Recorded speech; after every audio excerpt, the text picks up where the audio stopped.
Stop killing in Ukraine. 在这一个过程当中，这一个错误的判断已经造成无数士兵的这个死亡。我们看到这个统计的资料，双边的这个光是军人的部分，可能都已经快超过10万。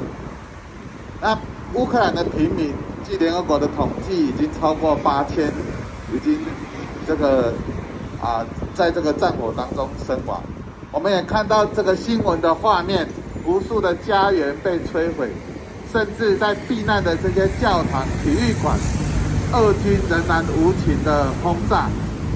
我们看见这个人民百姓的生命，在这个集权统治者的眼里好像一文不值，但是我们看见这样子的情景，不免我们感到非常的难过。我们知道我们都生活在这个地球上，虽然有国籍、有国界的区分，但是人性是一样的。我们祈求上帝能够怜悯这样子的事情，能够让这些痛苦的百姓得到安慰。我们再一次的谴责普丁政府，以及他透过个人私欲，以及任何一个国家在协力俄罗斯侵略乌克兰的这件事情上，特别是中国，他甚至提供了一些粮食、一些炮弹，来继续延长这一场战争的时间，我们感到非常的痛心。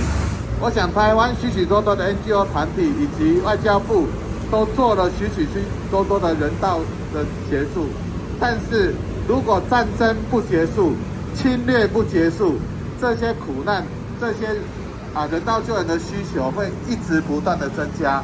所以我们觉得更根本清源，一定要使战争能够早日结束。希望这个普丁政府，特别是普丁本人，赶快下台，而且呼吁俄罗斯的人民要起来反抗。Since the very first weeks of occupation, the Russian soldiers started doing inspections. They would enter houses and start interrogating people, looking for and persecuting people who served in the Ukrainian military. They beat up one family in our town just because they had relatives fighting in the Ukrainian army. One day, I called my mom, and she said they visited our house too, and spent several hours interrogating my older brother and inspecting his phone to find anything controversial. Thanks God they did not.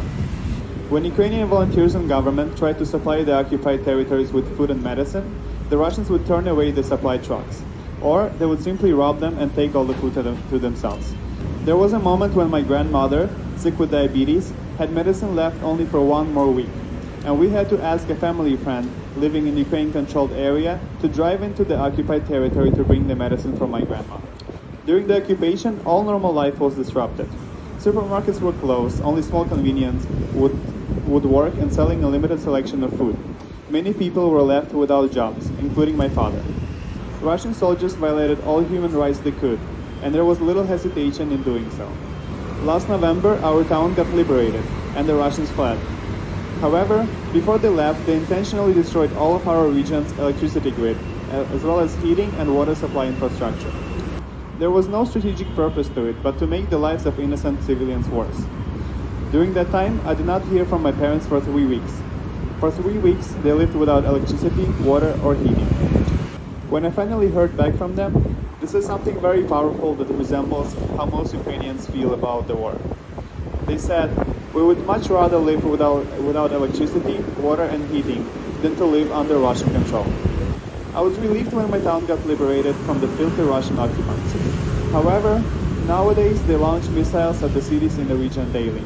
Just yesterday, 16 innocent people died from a missile attack. Last week, a missile landed on the street next to us. A month ago, one landed next to my cousin's house, and now all her windows are shattered. And before that, a missile killed one of my brother's classmates. The war that Russia waged on Ukraine has destroyed so many lives, and it's something we will never forget or forgive. Russia does not know mercy. It only wants to bring destruction and death anywhere it goes, and we can only stop it with strong army. Much media coverage about Ukraine these days compared to when the war started. But it's crucial that we remember that it's still ongoing very actively. Hundreds of innocent people die of missile strikes daily, and many are still jailed under a Russian occupation. But we are strong, and I especially want to express gratitude to the Ukrainian soldiers fighting and giving their lives away for our freedom. If there's one thing you can do to help, is to go to the Taiwan Stands with Ukraine group on Facebook, follow the donation link, and donate to the Ukrainian military and humanitarian organizations. Thank you for your attention. Glory to Ukraine. Slava Ukraini!